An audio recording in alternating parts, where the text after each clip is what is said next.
TNPSC group 4ல வந்து அவ்வளோ முறைகேடை பண்ணிக்கிட்டு அமைதியாக இருக்கிறாங்க. அதனால அவங்களுக்கு அமைதிக்கான நோபல் பரிசை பரிந்துரை செய்ய வேண்டும் என்று தேர்வர்கள் வந்து பார்த்தீங்க அப்படின்னா ஒரு டெலிகிராம் சேனல் உருவாக்கி ஒரு 1000 பேர் கையொப்பமிட்டு நோபல் பரிசு கொடுக்கக்கூடிய அமைப்புக்கு அனுப்பணும் அப்படிங்கிற மாதிரி தேர்வர்கள் வந்து நாங்கள் வந்து அந்த டெலிகிராம் சேனல் லிங்க் கொடுக்குற சார் நீங்கள் டிஸ்கிரிப்ஷனில் போடுங்கன்னு சொன்னாங்க. இந்த டிஸ்கிரிப்ஷனில் வந்து அந்த டெலிகிராம் சேனலில் லிங்க் கொடுத்துருக்குற குரூப் 4 மறு தேர்வு இந்த விஷயத்தில் வந்து கடைசி வரைக்கும் இதை விட்டு கொடுக்கவே முடியாதுங்கிறதுல தேர்வுகள் ரொம்ப உறுதியாக இருக்கிறாங்க.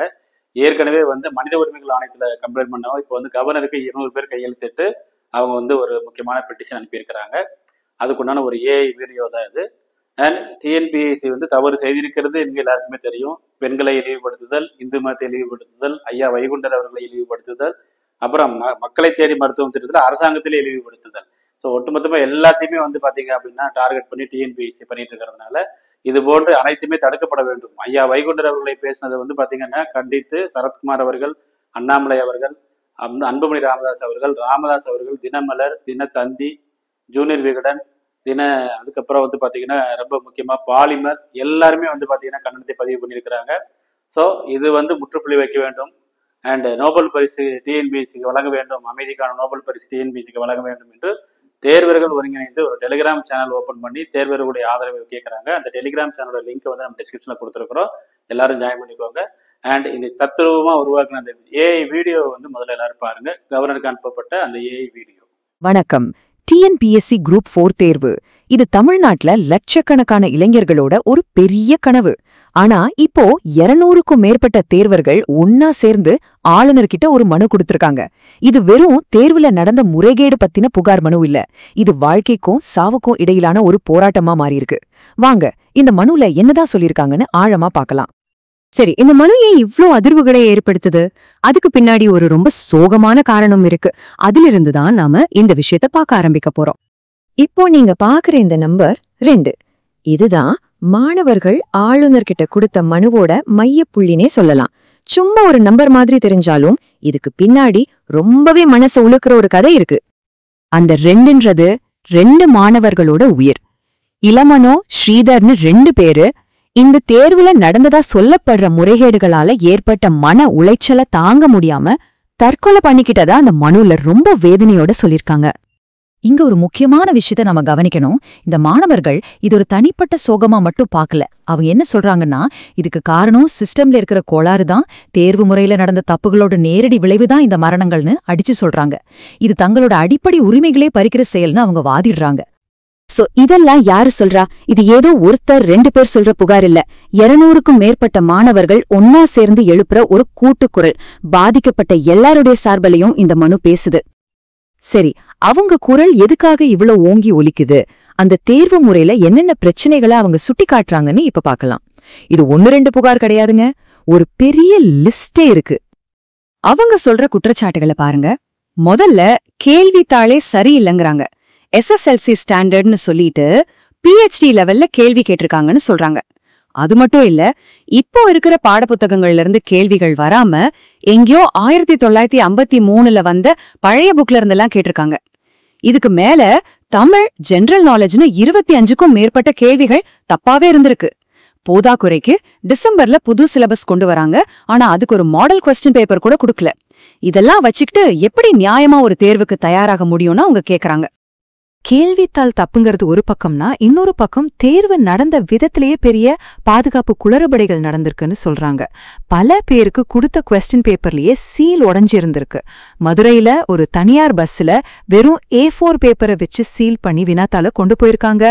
சேலட்ல இருந்து சென்னைக்கு அனுப்புன விடைத்தாள் பெட்டிகள் கூட சரியா சீல் பண்ணாம உடைஞ்சு போயிருந்ததா சொல்றாங்க. சோ விஷயம் வெறும் கேள்வி கடினமா இருந்துச்சுங்கிறத தாண்டி இந்த தேர்வு நேர்மையா நடந்ததா அன்னோதிலே பெரிய சந்தேகத்தை கலப்புது. இந்த பிரச்சனைகளை எல்லாம் மாணவர்கள் கேட்டப்போ டிஎன்பிஎஸ்சி கிட்ட இருந்து என்ன பதில் வந்துச்சு தெரியுமா? இந்த டேபிள பாருங்க. ஏன் பழைய புக்ல இருந்து கேள்வி கேட்டீங்கன்னு கேட்டதுக்கு சிலபஸ் படி SSLC ஸ்டாண்டர்ட்ல தான் கேட்டோம்னு சொல்றாங்க. மாடல் கொஸ்டின் பேப்பர் ஏன் கொடுக்கலன்னா, தேர்வே முடிஞ்சிருச்சு, இனிமே அது தேவையில்லைன்னு சொல்றாங்க. கேள்விகளோட ஆதாரம் பற்றி கேட்டா அது ஆணையத்தோட ரகசியம்னு சொல்றாங்க. மாணவர்கள் வெளிப்படைத்தன்மை எதிர்பார்க்கறாங்க, ஆனா பதில்கள் இப்படி மழுப்பலா இருந்தா எப்படி? இதுதான் உங்க கோபத்துக்கு ஒரு முக்கிய காரணம். பொதுவா எல்லா மாணவர்களும் சந்திச்ச பிரச்சனைகள் இதுனா, இதுல இன்னும் அதிகமா பாதிக்கப்பட்ட மாற்றுத்திறனாளி தேர்வர்கள் சந்திச்ச கொடுமைகளை இந்த மனு ரொம்ப அழுத்தமா பதிவு செய்யுது. மாற்றுத்திறனாளி தேர்வர்களுக்கு சட்டப்படி கொடுக்க வேண்டிய 1 மணி நேர எக்ஸ்ட்ரா டைம் சரியா கொடுக்கல. அவங்க வீட்டுக்கு பக்கத்துல சென்டர் போடாம ரொம்ப தூரமா அலைக்கழிச்சிருக்காங்க. அதுவும் தரைத்தளத்துல தான் அவங்களுக்கு ரூம் ஒதுக்கணும்னு விதி இருந்தும் 2வது 3வது மாடியில எல்லாம் சென்டர் போட்டிருக்காங்க. யோசிச்சு பாருங்க, இது எவ்ளோ பெரிய கஷ்டம்னு. பார்வையற்ற மாணவர்களுக்கு அவங்க உதவியாளர் மூலமா பதில் சொல்ற மாதிரி படத்தை வச்சு கேள்விகள் கேட்டா அவங்க எப்படி பதில் சொல்வாங்க? இதெல்லாம் சின்ன சின்ன சிரமங்கள் இல்ல, எங்களை வேணும்னே ஒதுக்குறாங்க, பாகுபாடு காட்டுறாங்கன்னு அந்த மனுல சொல்லியிருக்காங்க. அவங்க சொல்றது வெறும் கோரிக்கை இல்ல, இது 2016ல கொண்டு வந்த மாற்றுத்திறனாளிகள் உரிமைகள் சட்டத்தையே நேரடியா மீற செயல்னு சட்ட ரீதியா அவங்க வாதத்தை முன்வைக்கிறாங்க. இது வெறும் மனிதாபிமான பிரச்சனை இல்ல, இது ஒரு சட்ட மீறல்னு அவங்க தெளிவா சொல்றாங்க. சரி, இவ்வளவு பிரச்சனைகள் இருக்கு, இதுக்கெல்லாம் ஒரு தீர்வு வேணும்னு இந்த மாணவர்கள் சும்மா இருந்துடல. யாருமே தங்களோட குரலை கேட்காதப்போ அவங்க என்னென்ன முயற்சிகள் எடுத்தாங்கன்னு பாருங்க. முதல்ல டிஎன்பிஎஸ்சியோட டோல் ஃப்ரீ நம்பருக்கு கால் பண்ணி இமெயில அனுப்பியிருக்காங்க. ஆனா அலட்சியமான பதில் தான் கிடைச்சிருக்கு. அடுத்து முதலமைச்சரோட சிறப்பு பிரிவுக்கு மனு கொடுத்திருக்காங்க, அங்கேயும் பதில் இல்ல. சரி, மக்கள்கிட்ட கொண்டு போலான்னு சோஷியல் மீடியா இன்ஃப்ளூயன்சர்ஸ், அரசியல் கட்சிகள்னு எல்லார்கிட்டயும் கேட்டிருக்காங்க. அப்புறம் சேலம், கோவை, மதுரைன்னு பல மாவட்ட கலெக்டர்கள் கிட்ட நேரடியா மனு கொடுத்திருக்காங்க. அதுலயும் தீர்வு கிடைக்காததால சென்னை, தஞ்சாவூர்ல அமைதி வழியில போராட்டம், ட்விட்டர்ல ட்ரெண்ட்னு செஞ்சிருக்காங்க. கடைசி முயற்சியாக 110 பேர் கையெழுத்து போட்டு தேசிய மனித உரிமைகள் ஆணையத்துக்கே மனு அனுப்பியிருக்காங்க. இத்தனை படிகளையும் தாண்டி இப்போ கடைசி நம்பிக்கையா ஆளுநர்கிட்ட வந்திருக்காங்க. சரி, இவ்ளோ போராட்டத்துக்கு பிறகு ஆளுநர்கிட்ட அவங்க கான்கிரீட்டா என்ன கேக்குறாங்க, அவங்களோட கோரிக்கைகள் என்னன்னு பார்க்கலாம். மொத்தம் 5 முக்கியமான கோரிக்கைகளை முன்வைக்கிறாங்க. முதல் கோரிக்கை, இறந்த 2 மாணவர்களோட குடும்பத்துக்கு நீதி கிடைக்கணும், அவங்களுக்கு நிதி உதவியும் வழங்கணும். 2வது, மாற்றுத்திறனாளி மாணவர்களுக்கான விதிகளை டிஎன்பிஎஸ்சி கண்டிப்பா பின்பற்றணும்னு உத்தரவிடணும். 3வது, இந்த எல்லா முறைகேடுகள் பத்தியும் விசாரிக்க ஒரு சுதந்திரமான உயர்மட்ட விசாரணை குழுவை உடனே அமைக்கணும். 4வது, இந்த விசாரணை முடியற வரைக்கும் அக்டோபர்ல வர வேண்டிய தேர்வு முடிவுகளை வெளியிடவே கூடாது. கடைசியா 5வது, விசாரணைக்கு பிறகு இந்த தேர்வையே ரத்து பண்ணிட்டு புதுசா நேர்மையான ஒரு மறுதேர்வு நடத்தணும். பாத்தீங்கன்னா, இது வெறும் உடனடி தீர்வுக்கான கோரிக்கை இல்ல, எதிர்காலத்துல இது மாதிரி நடக்காம இருக்கிறதுக்கான அமைப்பு ரீதியான மாற்றங்களையும் கேக்குது. கடைசியா இந்த மனு நம்ம முன்னாடி வைக்கிற கேள்வி இதுதான். லட்சக்கணக்கான இளைஞர்களோட எதிர்காலத்துக்கு வாய்ப்புகளை உருவாக்க வேண்டிய அமைப்புகளே அவங்களோட வாய்ப்புகளை அழிக்குதுன்னு ஒரு குற்றச்சாட்டு வரும்போது அந்த அமைப்புகள் மேல மக்கள் வச்சிருக்கிற நம்பிக்கையை எப்படி திரும்ப கொண்டு வர்றது?